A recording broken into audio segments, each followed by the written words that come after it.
Congratulations on the film, Mr. Timothy. Oh, thank you. I love, love, love, love, love, love. Oh, brilliant. That's a good start. Yeah. How, what got you interested in making the film? Well, as when the script arrived, I read it, like I always do with anything. I base everything on the script. I could see it was associated with very, very, classy people.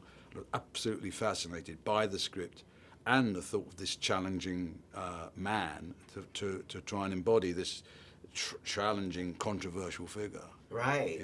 David, did you meet the real David Irving? No, I didn't. No. Wow. No, he wasn't. I don't think he was top of the agenda of being approached as to whether he would accept it or not. But I wanted to play what I saw before me. Right, right. When we first saw you in the movie, you're almost like half lipped and half kind of like foreboding almost. Yeah.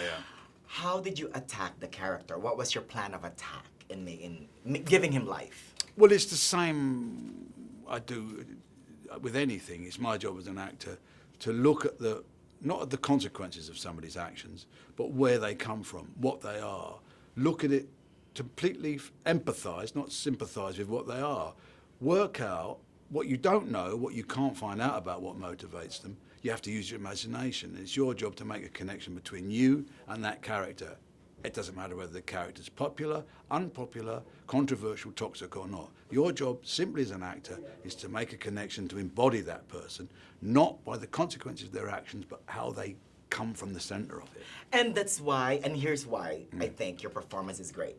It's because we actually kind of sort of feel sorry for you. Well, that's interesting. Well, I think it's very important that people who are, controversial figures who might be regarded as monstrous, that you play their human side, because it's a cop-out to say that people are monstrous. They're human beings, good or bad, and that's your job to do that. It doesn't mean you have to, shun or try to make them sympathetic.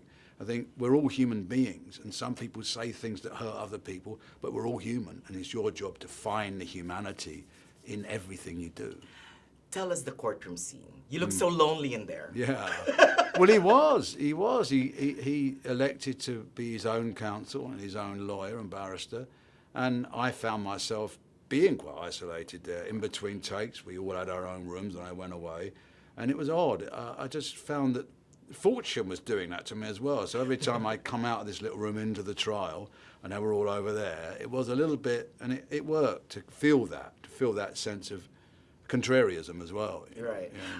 At the heart of the film is how, it's a captivating tale, but at its heart is how one man, how a lie, really, how people can easily buy into the lies, right? Just say enough, say enough catchphrases, no holes, no holocaust, people will believe it.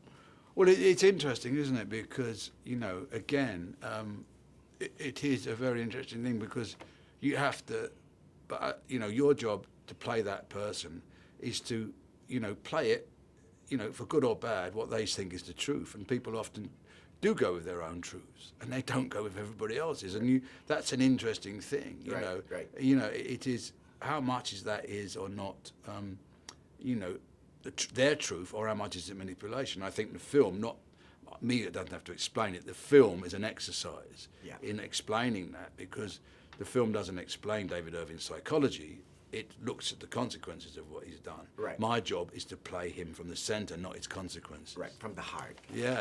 There you go. All right. Thank you so much, Nice sir. to meet you. Nice to meet you. No one is going to stop you leaving. There you go. Yeah, right.